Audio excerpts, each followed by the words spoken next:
You know, as a new federal state of China, you know our mission is to taking down the CCP. We're actually taking up the most powerful and tyrannical and evil regime on earth. Okay, so our voice is constantly be silenced. You know, every time we spoken out truths, we're asking hard questions, they come after us. So we've, in the past 6 years, has experienced so many attacks from the CCP, okay, and also from their agents that hidden in the United States. So you living in the United States, right?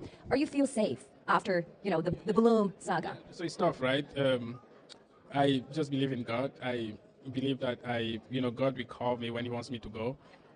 It's tough, the type of job that I do, and I don't have any problem with the Chinese people.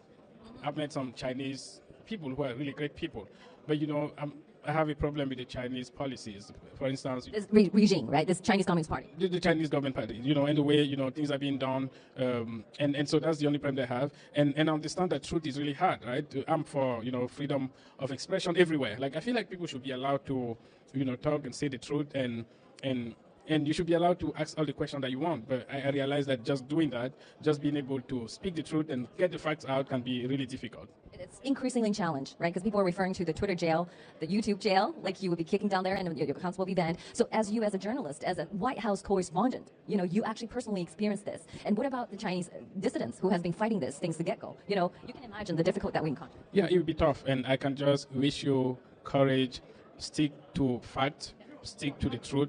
Keep doing your job, keep holding people accountable. Change doesn't come in one day. Change takes time, and the only constant thing in life is change. It may be slow, it may be difficult to see, but eventually change comes. And when change comes, sometimes change comes suddenly. And so I would say that I understand the Chinese dissident, they may face a lot of problems. And sometimes they may face problems even in the US, where people don't understand that it's not about the Chinese people. It's not about the Chinese people. You can't discriminate against the Chinese people. You have most Chinese people that I have met are good people.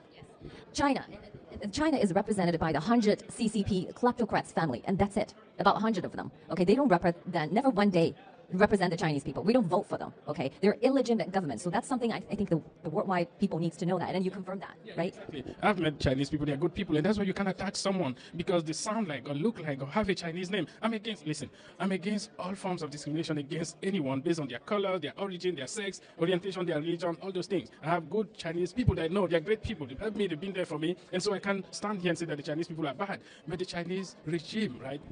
The regime is bad,